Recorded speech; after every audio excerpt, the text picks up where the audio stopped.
Welcome back to the Growth Department. Today, Cien Solon is an AI founder, a trainer, an investor, Techstars mentor, and she's on a mission to make artificial intelligence accessible to every entrepreneur and business.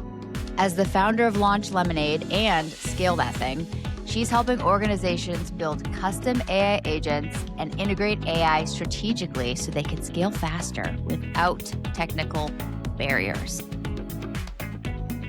Welcome to the Growth Department. Thanks for having me, Chelsea. I love the name of the podcast. So fitting. Thank you. We're in the middle of the trademark, so we'll see if they give it to us. I love your career story because you are just carving out this big, juicy space for yourself. So kudos. Tell us a little bit about how you got into startups, how you got into AI, and what you've been doing so far. Yeah, I literally carved it out. I'm like, this is what I want to do. I'm going to work my ass off to get it there. But I am just a curious person. And I spent a lot of my earlier years, my younger years, traveling and understanding what life means. And then I got to a point where like, you know what? I want a career. And so I became really curious about tech and finance and fintech. And I became a product manager in the space. So I started delivering AI solutions pre-chat GPT from your earliest versions of NLP with chatbots servicing millions of users on my first kind of chatbot project.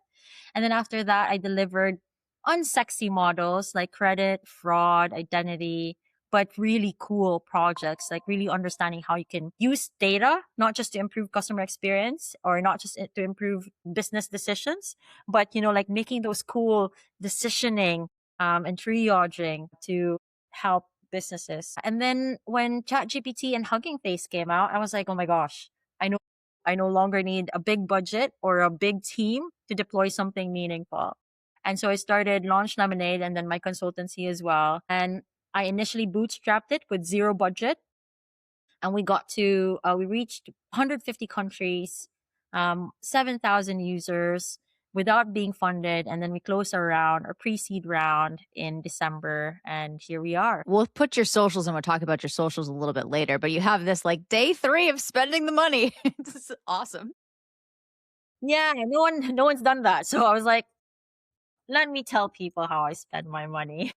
Let's watch it tick down, but it's going to great places. At what moment did you realize, ooh, this AI thing isn't just a trend? This can actually transform how businesses operate. I remember it very clear. Like I remember it, how the moment when I was like, oh no. It was very early 23 and even late 22 when it became good enough to replace one of my biggest tasks, which was creating user stories for engineers. So as a former product manager, a lot of our time is spent on documentation and writing stuff, making sure it's clear for engineers. And then I used early version of ChatGPT and I got it to write all of my user stories. And I was like, wow, like I now have 4 hours of my time to do something else. That was 4 hours, like 4 hours twice a week. And so it took 8 hours of my week away from the grunt work.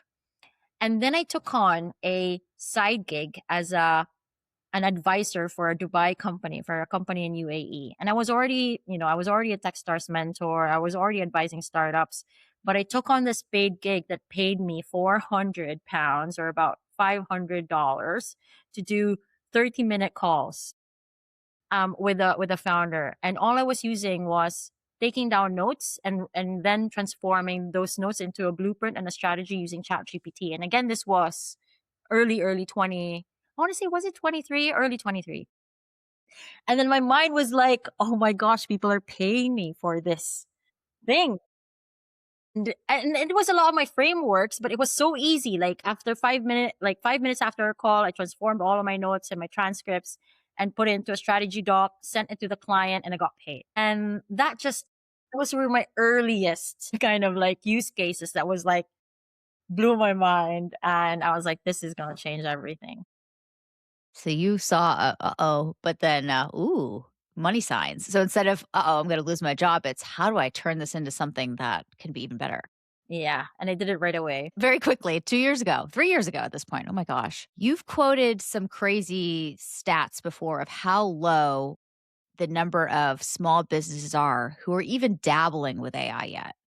For owners or founders who might be overwhelmed, how do you explain what's happening and how they can get started with AI? Yeah, I mean, there are hundreds of millions of small businesses out there. And over the past 3 years, we've watched them from being super anxious and hating it to now trying things out, but feeling overwhelmed and left behind.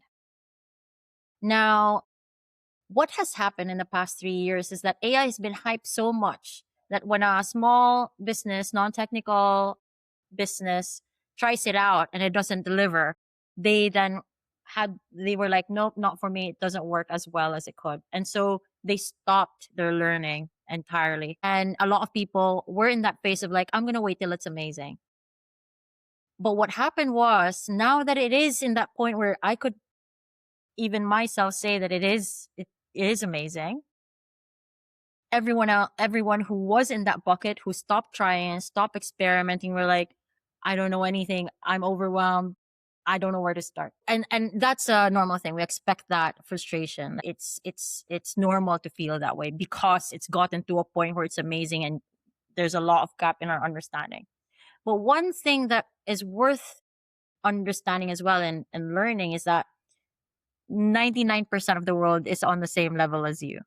So whilst it's amazing, and there are a few people who are loud, are talking about how amazing it is and making money and doing all of that, it is just a small group of people who have managed to keep up and maybe have been part of that building group that have managed to um, release something already. But we're still kind of like in this beginning phase of just the market catching up and everyone else catching up. Definitely take the step and start experimenting. Change the mindset around I'm gonna wait till it's amazing because it's here. And then take it day by day, allocate an hour a day and see where that takes you. I'm in this camp where I feel I've done more than dabble, but I still feel like I need to release a client and take that amount of time each week and just it would be better served to invest that time versus make money right now. Yeah, or figure out how you can solve that client's problem with AI so you can experiment at the same time. It's like getting paid to learn. Exactly. All right. When founders are thinking about scaling in 2026, because it's different than back in 2023 or even last year, how should they be thinking about growth with all of the tech changes available? So during the pandemic and maybe even before that, there was hyper growth, there was loads of hyperscalers. And whenever people talked about scaling, even up till last year, they were like, scale with people. Like, let's hire and build the team structure. Actually, you use the same principles and you use the same thinking. What do I need in order to achieve that? But instead of thinking about hiring, who do I need to hire in order to do that? Ask, what type of agent do I need in order to do that?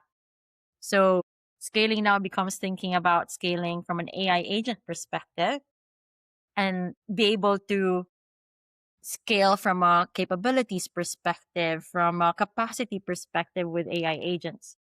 Now that sounds kind of scary, like, oh my God, businesses are going to scale without people. That's not necessarily true. A lot of businesses struggle to scale because of costs. The opportunity now is that a lot of businesses no longer will have to fundraise, will no longer have to go hard in order to scale.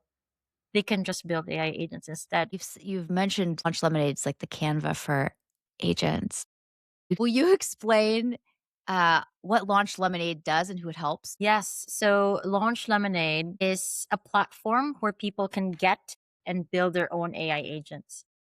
Right now, a lot of businesses are reporting that they're not getting a return of investments from their AI, uh, like the AI that they bought and the AI that they found in the market. And that's because the agents that you're using aren't built by experts that know how to run your business. Launch Lemonade allows experts who know specific industries, who understand the process that will work in the specific business to transform their knowledge and their processes into a productized AI agent. Currently, so in the past 2 years when I was bootstrapping, these agents have used their mini versions of themselves to scale their business. What Launch Lemonade is now and what we're building towards is allowing these experts to monetize from the agents that they built that businesses can then purchase, and everyone gets to participate in that AI economy because the experts who are scared of losing their jobs, being made redundant, can productize themselves, launch their agents, and then allow their agents to be discoverable by businesses who actually need these expert built agents. I'm seeing a whole lemonade stand inside of HubSpot. Like there's just lemonade agents in there doing everything I need from a RevOps standpoint. Love it. Exactly. Yeah, that's what we're building. And we already have 8,000 experts who have been building over the past 2 years. And the next phase for us is just making that available to businesses. Now, when you were starting this business and you say you bootstrapped it, did you keep a lean team and kind of practice what you preach and use agents to help you scale? For 2 years before we fundraised, we closed our round in pre-seed. It was 1.5 people running the business. Nice. Yeah, and we were posting 150 times on socials. We were at all the events locally. We reached 150 countries on our product alone. And that was just us being scrappy with AI. Like, okay, let's power up these agents and let them do some work for us. Now, I am in a new phase where my knowledge also has to grow and I don't know everything. So I can't productize everything at this stage.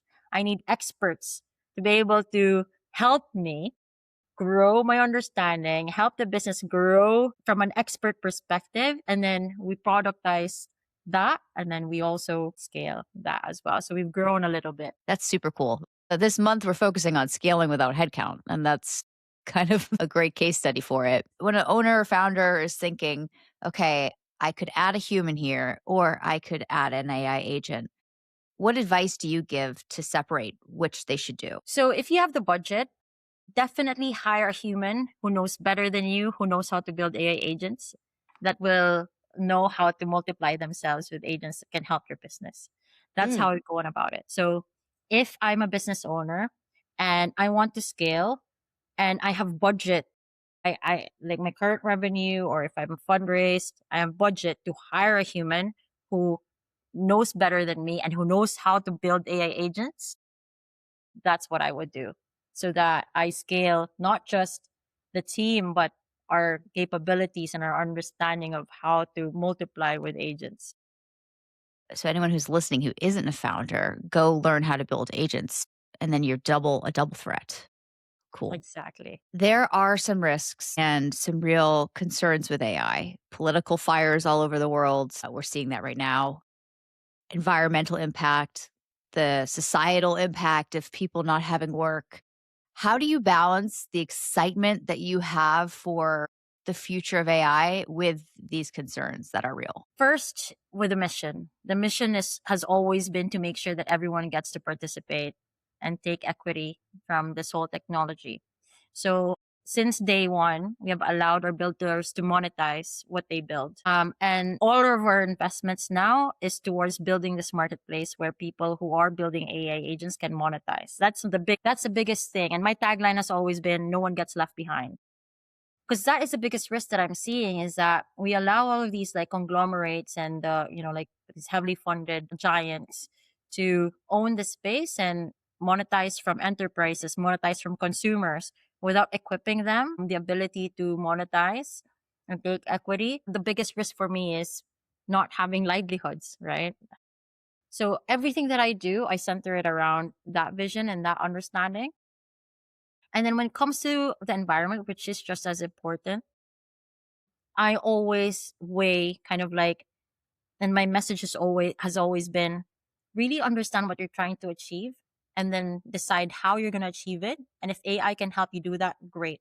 But if you're just using AI without a clear goal, without clear intent, that, that's what goes to waste. It needs a goal and an intention. So yeah, that's how I go on about those risks. And I think the biggest risk is not being able to take equity. There's so many risks, right? But politically, for example, like we've been impacted by what's happened in the Middle East. And so if I were building now that I've learned that that can happen, I didn't expect that that could happen. Now we're thinking, okay, how do we mitigate those risks? Should we have a multi-cloud infrastructure? And that's what we're doing. Yeah. So yeah, loads of learnings. And quick pivots. So now I'm going to ask a little founder tea because you've been building in public and I love it. This is part of kind of like you give tips to people about AI, you're teaching people about AI on TikTok, but also sharing about building your business.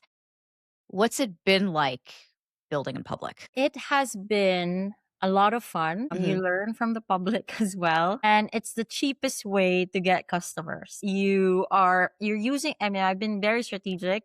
I wish I could do more, but like even I with my AI agents can only record as much. I don't like the digital clones yet. I record the videos myself, but it is the cheapest way to find customers. So if you're a builder and a founder, get out there and build in public because it works. And you're giving back. It's like a twofer. Your content's giving away your knowledge and attracting in great customers. Hopefully, that's the hope, like that I give value. In terms of the future of AI and work, what do you think businesses will look like in 5 years if the AI adoption continues at this pace? If it continues at this pace, roles will evolve from executors and operators to orchestrators and managers of AI. I have many conversations about this, especially with creatives. We're like, where does our creativity go? Like, if we stop writing, if we stop designing, if we stop creating videos, what does that mean for will creativity die? And I think that there's an art to designing AI agents. Like instead of designing the output, you're designing the experience you have with your AI, the AI's ability to imitate your tone of voice and who you are. I think that's creative. I think instead of, and a lot of companies will evolve around this. And I'm not saying that artists will no longer be artists. I write poetry and I will always write poetry. I think that art form will always be there, but from a business perspective, especially if we're thinking about competitiveness, scale, being discoverable, being online, then I think that a lot of these roles within these types of businesses will evolve from executors to more of like orchestrators. How do you help folks prepare for that shift, either as an employee or as the owner of the company? So I work with a lot of businesses now who invest a lot on AI training, specifically around teaching their colleagues how to build AI agents, how to transform a process into some sort of agentic workflow or automation. That is what a lot of businesses that I've been working with are doing. And also, like allowing people to experiment. When we think about restructuring, we think we let go of people, but actually a restructuring should look like how do we now change the roles of our existing team so that we can allow them to problem solve with AI agents. So it's no longer going to be like a big department of people, but a big department of people and agents that can do multiple things. Because before, businesses could choose 5 initiatives and there are, 2 teams or like would be working on that. Now you could launch 10 initiatives with 10 different teams. And how do you go on about equipping these different teams now with the right capabilities to build out their AI agent teams? This is a great segue into the digital transformation, the organizational change afterwards. How does orgs stay in sync if each department's kind of doing their own agents or trying different things? What's one way that they can make sure they're not doing all of this in silos that end up sucking later? we've always had silos. We've Yeah. always had these problems where the marketing team and the product team isn't working together. And now you've got like the ops team doing a different thing. It's always been a problem. And that's because these teams have different goals, different objectives, different KPIs. And so they're all like doing different things to achieve their different goals. But if we're very clear on what our organizational goals are, we're very clear on our values, we're very clear on, like our governance stuff, and we give people very clear problems to solve, I think that it doesn't really matter if people work in silos as long as there are very clear touch points where we could track unified goals and KPIs. So I think that's always been the problem. Like it's not that people are working in silo, it's people are working on different things. People are working on different problems. And they're incentivized to chase different things that don't clearly like tie all back to one Yeah. goal. You've worked in some pretty sensitive industries like fintech. How does security play into Launch Lemonade and folks adding agents? Yeah, I know that's a very good question. I have worked in regulated industries, co-founder as well. He worked for JP Morgan, so he worked for a big bank. Regulation, privacy, and security is always at the top of our minds, and we have always worked um, on building the most secure, safe place for people to get AI agents that work within their businesses with their data, and that's what we've been providing, and that's what we're building. And what does this V2 secure? So right now, if you've seen OpenClaw or CloudBot, you've heard what's happened and the risks and securities around that. And even like your most powerful agents, like you always get these security warnings that they're not safe. And there are still risks associated to these amazing, powerful platforms. We have been building and we have integrated a lot of security layers that allow our users to use agents in a safer way, such as, so one of the things that we're doing, for example, is multi-step notification if we see PII data being processed or sensitive data being processed. We're also have always had a prompt injection security layer that protects the agents from being hacked by prompt injections, for example. So yeah, those are just some things that um, we've always had or are working on to protect our users. That's great. But people still probably shouldn't put banking information into ChatGPT.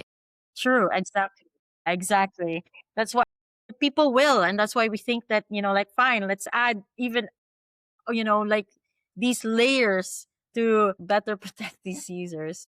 Launch Lemonade's helped a lot of companies figure out how to get agents started and rolling and scale without headcount.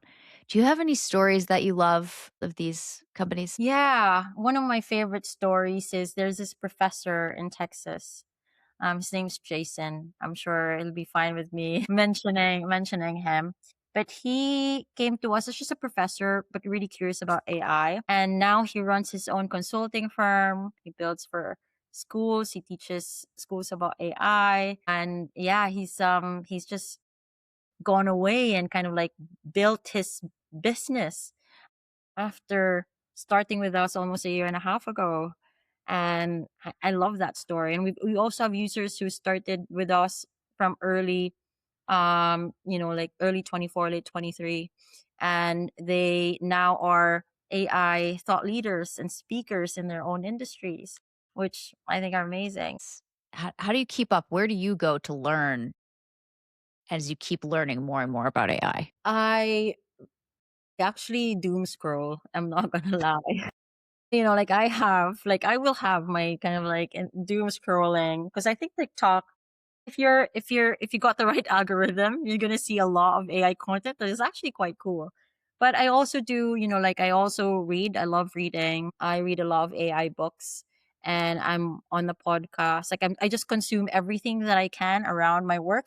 But the best one is actually there are two ways that have really helped me is I teach. So I do master classes, and I always look for fresh content to teach consultants, teach businesses about AI and the latest technology. And two, I build an experiment. So build, experiment, teach, be the best drivers for you to to keep up. You gave this advice to me earlier. Just use a project you're actually doing to learn how to do Yeah, do it with AI. exactly. We are going to put links to everything where people can find you below for your Substack. You got a TikTok that's got you got 5,000 followers on there now, and awesome LinkedIn. Is there anywhere else where you hang out online where we should send people?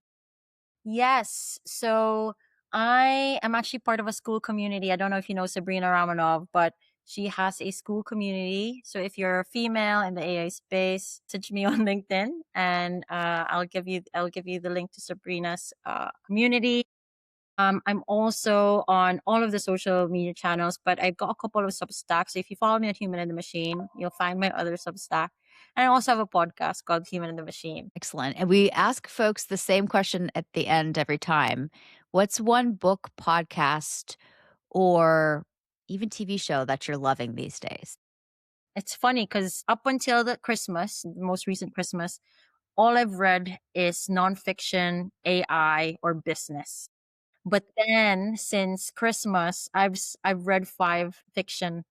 So I've read nonfiction for the past decade, AI, and then I read 5 fiction books in the past couple of months, which has been quite a treat. So when I think about books now, I'm like, oh, definitely that. But if you're building in AI right now and you want to feel, or you're not building and you want to feel inspired, you want to find problems that you can get your hands on, read The Coming Wave by Mustafa Suleyman. It is a heavy, heavy book and it can be scary, but he outlines different scenarios that we're already seeing are happening because he wrote this 2 years ago, but he also kind of like gives you problem statements that you're like, what if I can solve that? So it is a great book to read for sure. We'll link to that down below as well. And then what's one thing you're excited to learn or try or experiment with this year? So this year we are building the safe open claw. And what that means is that think Jarvis, all of these other tools that you're using that transcribe, that organize your your calendar, your emails, and can monitor and manage your AI agents. That's what we're building. And then you said you do poetry too. Can people find that?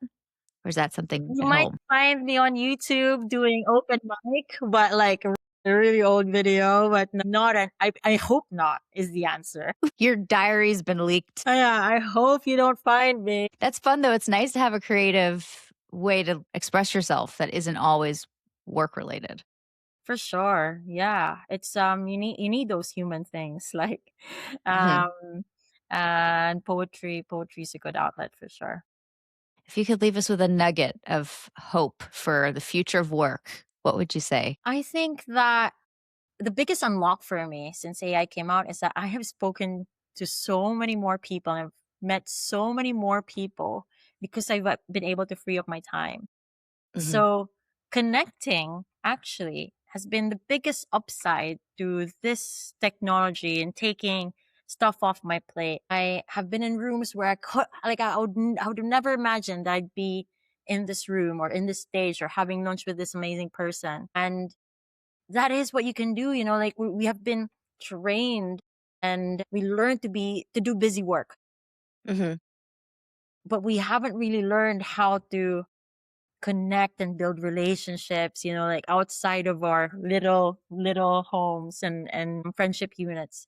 But this is the time where you can actually expand yourself, not by working, but expand yourself by meeting people. I love that. We wouldn't even be talking right now, honestly, if it wasn't for AI, because Riverside makes it so easy to do a podcast that I could have a job and do a podcast. There you So go. here we go. And everyone, you wouldn't be listening if it wasn't for AI. So thank you, AI. Well, we appreciate you coming on and sharing everything with us today. We're going to link below so everyone can find you and join your groups and follow Human in the Machine as well. Give it a listen over there. Thanks, Chelsea.